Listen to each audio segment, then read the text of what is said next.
Hi everyone, and welcome to the Exposure Network. Today's exposure is finding out how much bacteria and other things are on common household items. We will be using these agar plates, in which we will swab the items, or the surfaces, with the sterile cotton swabs, and then put them in these agar plates and leave them sit for 24 hours, 48 hours, and then a period of 4 days to determine how much bacteria and other things might be on these common items. Alright, I've got each one of them labeled, and let's go ahead and get started. Here's our first test inside the washing machine. I just got this cotton swab out of the package, didn't touch it to anything yet.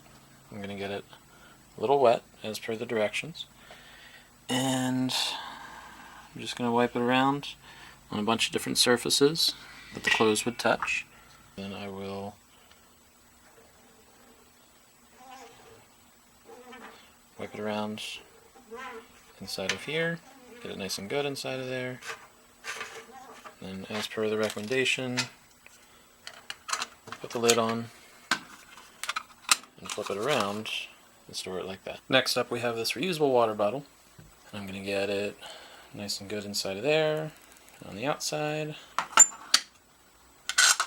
on this, and rub it all around on there, get it nice and good, spread around the contamination that's definitely not on there, and flip it over.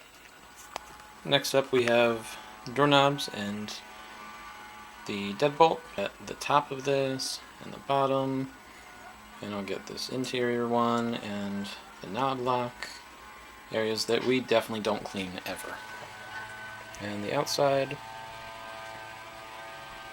and the keypad. In here, flip it around, and here we have the most commonly used light switch in our house. This is used by 2 adults and 2 kids under 5, and it has definitely never been cleaned. On the agar,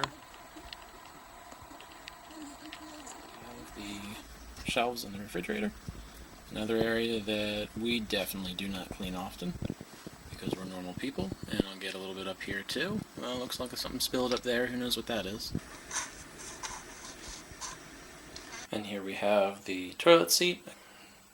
When was the last time this was cleaned? Nobody knows. And here we're going to swab the railing, used by everybody in the house. Never ever cleaned.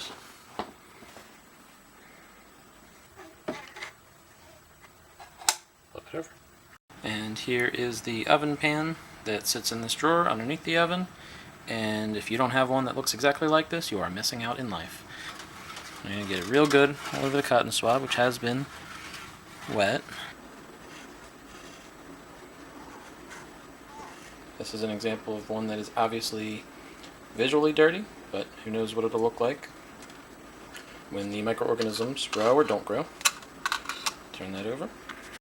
And here we have the computer mouse, which I use regularly, most every day. Definitely not something that I clean ever. Now I get this. Flip that over. This plate just came out of the washing machine. Still too hot to touch. That's how recent it was. Cotton swab that has not touched anything else. Close it up. All of the agar plates will be stored in our utility room, which I think is the hottest room in the house. As per the directions, the warmer the temperature, the faster the microorganisms will grow. Alright, here's the first update at 24 hours. So first we have the light switch. Not a whole lot on there. A few spots of something that's growing. We have the railing. I see very little on there, but it looks like there's a few spots of something growing. The washer. This washer is the worst yet, it seems. And the water bottle that I regularly drink out of. A little bit less maybe than the washer, but nonetheless there's still some stuff on there. A clean oven pan, even though that had some noticeable, I guess, contaminants on it. There's very few spots. The black things were things that came off of the what I expect to be a clean pan. Not microorganisms though. Doorknobs. I really don't see anything on there, surprisingly. And then a plate that just came out of the dishwasher.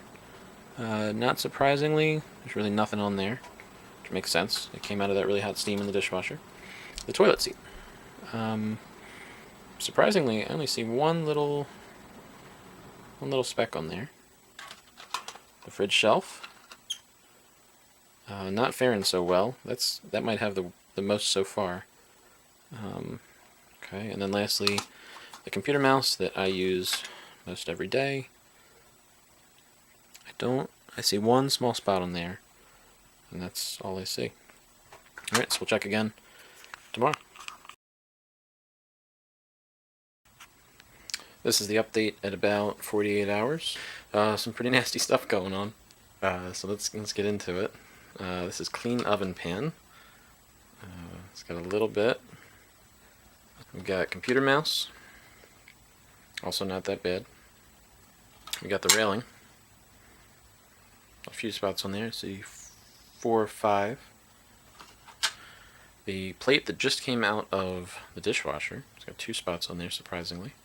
The washer. This one's pretty rough. It's microorganism city in there. Speaking of pretty bad, the inside of that water bottle.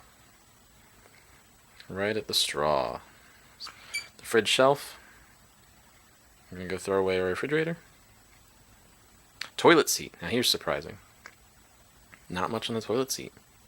Doorknobs. Really not much on there. Also very surprising to me. And the light switch. That one's got a few spots. So this is only day 3, but I wanted to share the kind of growth that I've been seeing, which was very surprising to me. So starting with the doorknobs. This one has a few spots, but they're kind of hairy. I don't know what that really means, but it's different than the rest of them.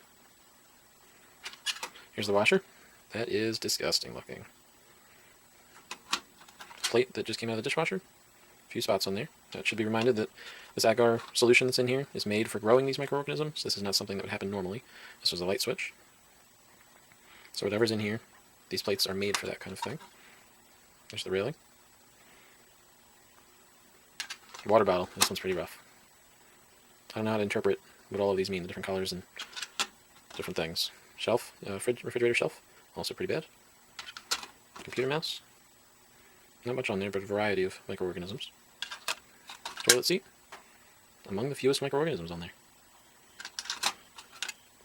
And a clean oven pan that's been sitting in the drawer underneath the oven. A few things here and there, a variety of colors.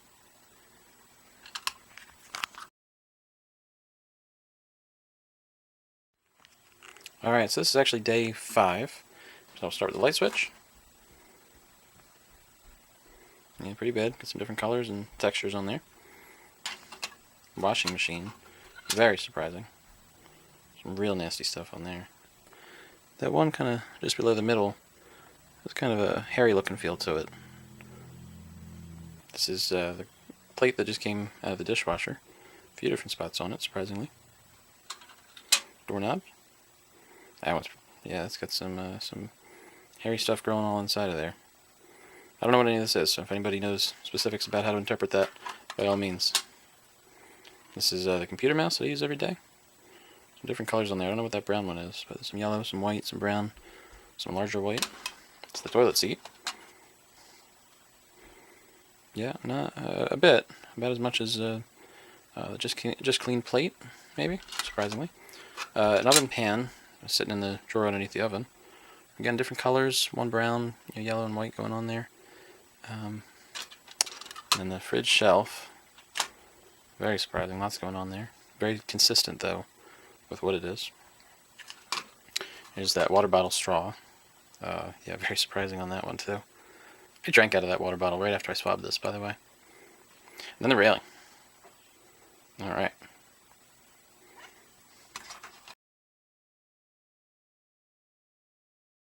So my takeaway from all of this is that the things that we think often have the most amount of contamination sometimes have the least, and vice versa. Sometimes when we think it has the least, sometimes it has the most. But it's kind of misleading because I don't think it really matters ultimately. So I was surprised by the washing machine, for example. Use it all the time and have no idea what was actually in there, you know. But I don't think it really matters because I'm still going to wear the clothes the same way. I'm still going to wash everything the same way, and I'm just going to continue to live my life despite this knowledge. Similarly, the toilet seat, I expected that to have a lot more, but it ended up having among the least, and that was surprising to me. So my takeaway from all of this is that we can't put a lot of mental energy toward figuring out how contaminated things are or are not. At the end of the day, it doesn't really seem to matter anyway, because we continue to use these things. So I would recommend not putting much energy toward any of that. Just go ahead and live your life, clean things, what might be a typical amount, and go on from there, because it doesn't really seem to be worth putting any time or energy toward figuring any of this out.